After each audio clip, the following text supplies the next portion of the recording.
We're joined via telephone by Larry Kotlikoff. He is a Boston University professor of economics. He's also the author of Jimmy Stewart is Dead, Ending the World's Ongoing Financial Plague with Limited Purpose Banking. Larry Kotlikoff, welcome to Bloomberg. Thanks. Nice to be with you, Pimm. Larry, so was this particular unit at Goldman Sachs, was it in any way responsible for the crisis in the financial system that we've all lived through?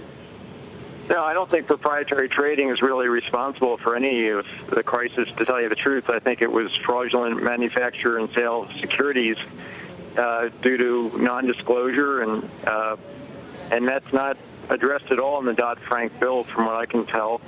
So this seems to me to be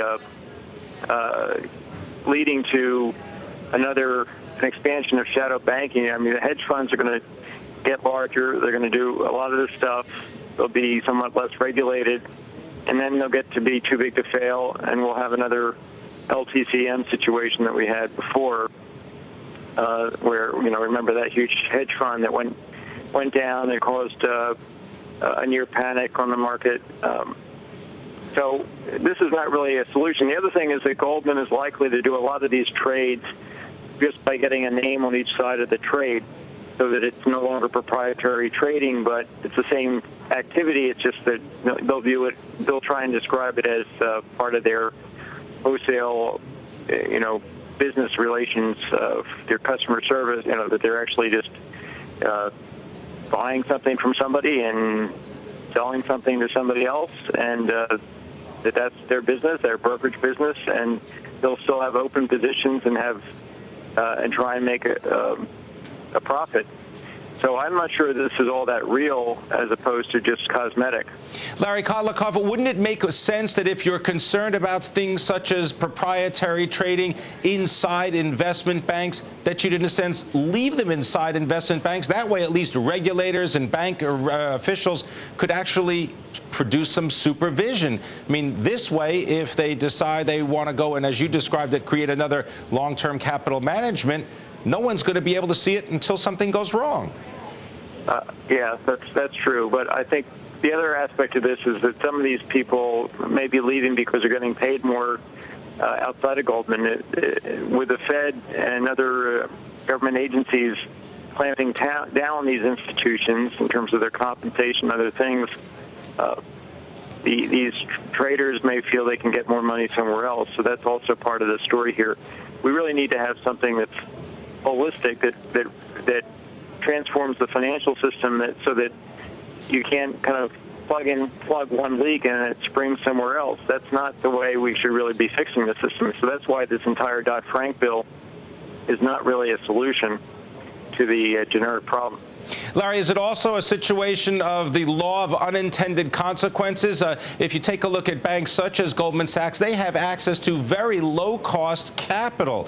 You're able to take risks with that low-cost capital. Don't we want to be encouraging the risk-taking right now in the economy? Isn't this just going to move that capital somewhere else, and it's going to be more expensive? And what's the likelihood it's going to get plowed back into the system? Well, I think, I don't know that the government should get involved too much in deciding where the capital is allocated. I think that the fact that these folks are engaged in buying and selling things, they're allowing different people to take different. They're basically trying to arbitrage certain markets, and in that sense, they're doing something useful. Now, whether this is going to affect the overall allocation of capital to the economy, I don't really expect it will, to tell you the truth. But, I mean, weren't there regulations about front-running the customer? They were already in place. That's always been illegal and wrong.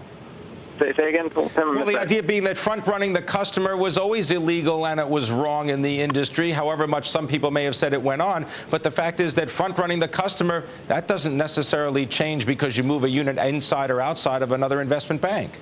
Right. The front-running problems, the leveraging the taxpayer, those things are going to be maintained under what's going on here. There's no real disclosure arising from any of this. So all the problems that existed are still going to exist, as I see it. this is not really a solution. So we need to have something more fundamental. That's why I wrote that book. So is this just a cosmetic change and the banks are reacting to the regulations in the bill because it looks good?